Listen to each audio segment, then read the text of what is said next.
Hi there guys, welcome back. This is Deepak Kumar, co-founder of Trader Achievers. So இந்த வீடியோவில் எதை பற்றி பார்க்க போகிறோன்னா Nifty and bank Nifty review பார்த்துடலாம். இப்போது நிஃப்டி என்ன ஆச்சுன்னா காலைல பார்த்துருப்பீங்க, மார்க்கெட் நல்ல ஒரு கேப் அப்பில் ஓப்பன் ஆச்சு. கிட்டத்தட்ட எங்கே ஓப்பன் ஆச்சுன்னு பார்த்தீங்கன்னா ஒரு ஓப்பனிங் ப்ரைஸ் பார்க்கும்போது 24,980 கிட்டத்தட்ட 25,000 கிட்ட தான் மார்க்கெட் ஓப்பன் ஆச்சு. அதுக்கப்புறமா என்ன ஆச்சு, மார்க்கெட் கீழே வந்துச்சு. சரி, இந்த கேப் அப் ஆனது ரீசன் என்னென்னு பார்த்தீங்கன்னா, ஃபஸ்ட் நம்ம பார்த்துருக்கோம் ஜிஎஸ்டி 2.0 வந்து ரிலீஸ் பண்ணியிருக்காங்க. எதுக்கு எவ்வளோ ஜிஎஸ்டி அப்படின்ற மாடிஃபிகேஷன்லாம் சொல்லியிருக்காங்க. இப்போ பார்த்தீங்கன்னா நிறைய விஷயங்கள் நல்ல விஷயங்கள்லாம் கொண்டு வந்திருக்காங்க. இப்போ நம்ம ஸ்டேஷனரிஸ் பார்க்கும்போது எல்லாத்தையும் கம்மி பண்ணியிருக்காங்க. இது மட்டும் இல்லாமல் ஹெல்த் கேர் பார்க்கும்போது இன்சூரன்ஸ்க்கெல்லாம் கம்மி பண்ணியிருப்பாங்க. இந்த மாதிரி நிறைய விஷயங்கள் நல்ல விஷயங்கள் நடந்திருக்கு. அதுக்கேற்ற மாதிரி மார்க்கெட்டும் பாசிட்டிவாக இருந்துச்சு. ஆனால் மார்க்கெட் கீழே வந்துருச்சு. சரி, இது ஏன் இந்த மாதிரி நடந்துச்சு அப்படின்னு பார்த்தீங்கன்னா, இப்போ ஜிஎஸ்டி கொண்டு வந்தாங்க அப்படின்னா மக்கள் உடனே பர்ச்சேஸ் பண்ணி எல்லாருக்கும் உடனே ப்ராஃபிட் வந்துடுமா அப்படின்றது கிடையாது. இதை இன்ட்ரடியூஸ் பண்ணாங்கன்னா அதுக்கான செயல்முறைகள்னு இருக்குது. அது செயலுக்கு எப்போ வருது, அதுக்கப்புறமா மக்கள் பர்ச்சேஸ் பண்ண ஸ்டார்ட் பண்ணால் தான் இது எல்லாமே வந்து மக்களுக்கு என்னென்னா இந்த பிஸ்னஸ் மேன்களும் லாபகரமாக முடியும். அதனால் ஜிஎஸ்டி அனௌன்ஸ்மெண்ட் பண்ணோடனே மார்க்கெட் மேலே போயிடுமா அப்படின்னு கிடையாது. நம்ம புரிஞ்சிக்க வேண்டிய விஷயம், ஃபஸ்ட்டு ரீசன் ஏன் வந்து மார்க்கெட் உடனே மேலே போகலன்னா அது வந்து செயல்பாடுக்கு வந்து அதுக்கப்புறமா மார்க்கெட் அது மேலே போகிறதுக்கான கொஞ்சம் காலம் எடுக்கும். First reason. செகண்ட் ரீசன் நான் ஒரு வீடியோவில் டீட்டெயிலாக சொல்லியிருந்திருப்பேன். என்னன்னா இது எங்கேருந்து ஸ்டார்ட் ஆச்சு, ஏன் இந்த ஜிஎஸ்டி 2.0 வந்திருக்கு அப்படின்ற வீடியோவில் நம்ம டீட்டெயிலாக பார்க்கும்போது எஃப்ஐஎஸ் வந்து செல் பண்ண ஆரம்பிச்சிருக்காங்க. இப்போ நீங்கள் பார்த்தீங்கன்னா தெரியும், டிஐஎஸ் வந்து நெட் வேல்யூ வந்து 2,600 கோடி ப்ளஸில் இருக்காங்க. ஆனால் எஃப்ஐஎஸ் வந்து 1,700 கோடி வந்து மைனஸில் இருக்காங்க. இது நேற்றுக்கான டேட்டா, இன்றைக்கான டேட்டா வரும், அது கொஞ்சம் லேட்டாக வரும். இப்போ நம்ம பார்க்கும்போது டிஏஎஸ் வந்து பை பண்ணுறாங்க, எஃப்ஐஎஸ் வந்து செல் பண்ணுறாங்க. ஏன் நம்ம பார்த்துருப்போம், நிறைய இது கொண்டு வந்தாங்க. இப்போ ட்ரம்ப் வந்து டேரிஃப் போட்டதுனால இதை வந்துட்டு என்ன பண்ணுறாங்கன்னா நிறைய அமெரிக்கன் கம்பெனிஸ்லாம் என்ன பண்ணுறாங்க, இந்தியாவிலேருந்து காசு எடுத்துகிட்டு வெளில போகிறாங்க, ஷேர் மார்க்கெட்டில் வந்து செல் பண்ண ஆரம்பிச்சிட்டாங்க. இது நம்மளுக்கு தெரிஞ்சிருக்கும். ஆனால் வந்து டிஏஎஸ் வந்துட்டு ஏன் இதில் இந்தியாவில் இன்வெஸ்ட் பண்ணுறாங்கன்னா ஜிஎஸ்டி இந்த மாதிரி விஷயங்களில்.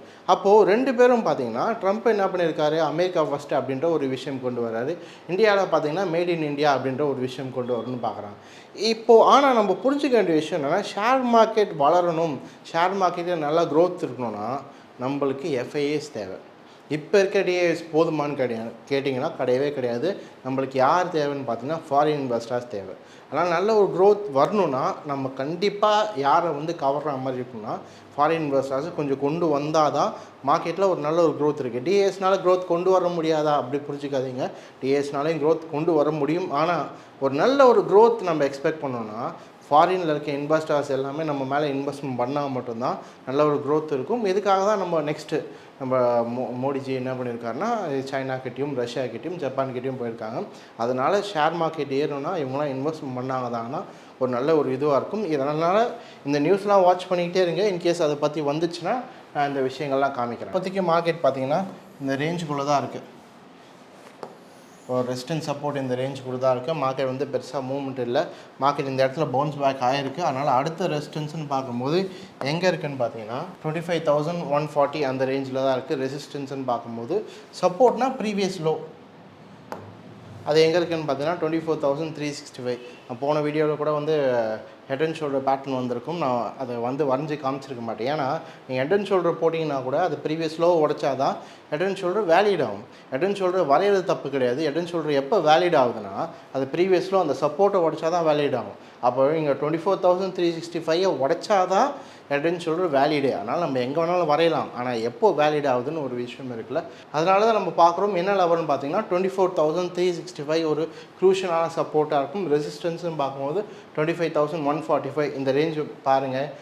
மார்க்கெட் கொஞ்சம் பவுன்ஸ் பேக் ஆகிறதுக்கும் சான்சஸ் இருக்குது. ஏன்னா மார்க்கெட் மேலே போயிட்டு எப்படியே கொஞ்சம் அரைச்சிட்டு இருக்கிறதுக்கான சான்சஸ் இருக்குது. என்னென்னா ஃபாரின் இன்வெஸ்டர்ஸ் வந்தால் தான் நல்ல ஒரு க்ரோத் இருக்கும். அது வரைக்கும் பவுன்ஸ் பேக் ஆகலாம்.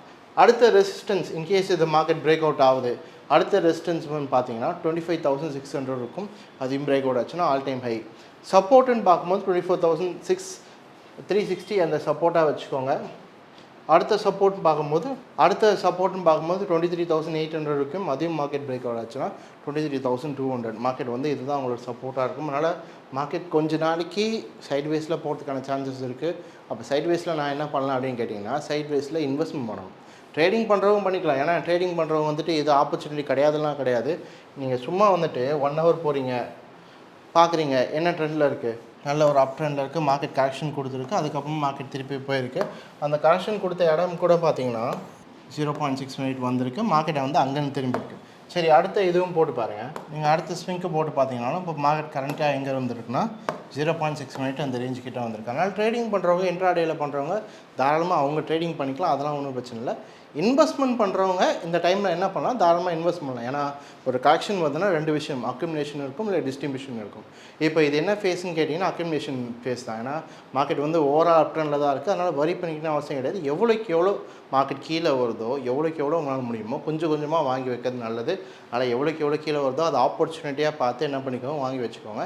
இப்போ நம்ம பேங்க் நிஃப்டி எப்படி இருக்குன்னு பார்த்துக்கலாம். இப்போ நம்ம பேங்க் நிஃப்டி பார்க்கும்போது பேங்க் நிஃப்டி ஒரு லோ வந்திருக்கு. லோ வந்து பவுன்ஸ் பேக் ஆகிருக்கு.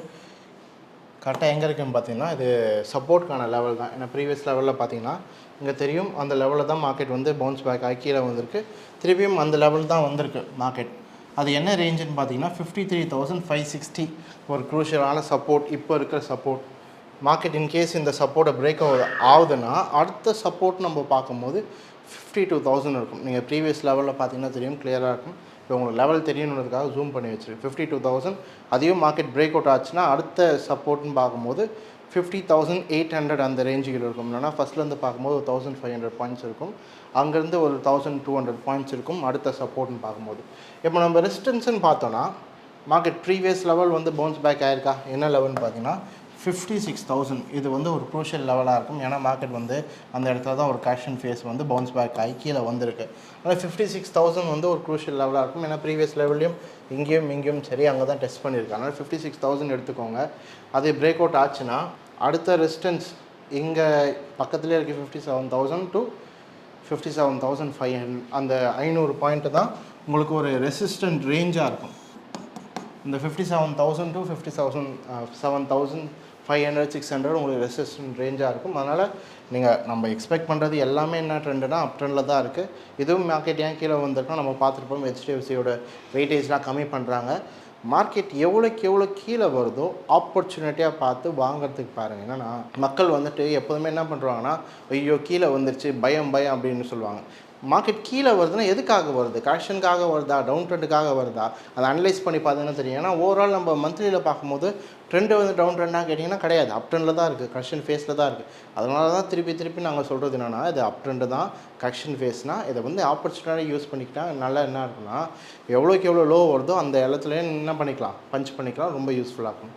எனக்கு தெரிஞ்சு இந்த வீடியோ யூஸ்ஃபுல்லாக இருந்திருக்குன்னு நினைக்கிறேன். இதே மாதிரி நாங்கள் அடுத்த வீடியோ சந்திக்கிறேன். அன்டில் தென் டேக் கேர், பாய்.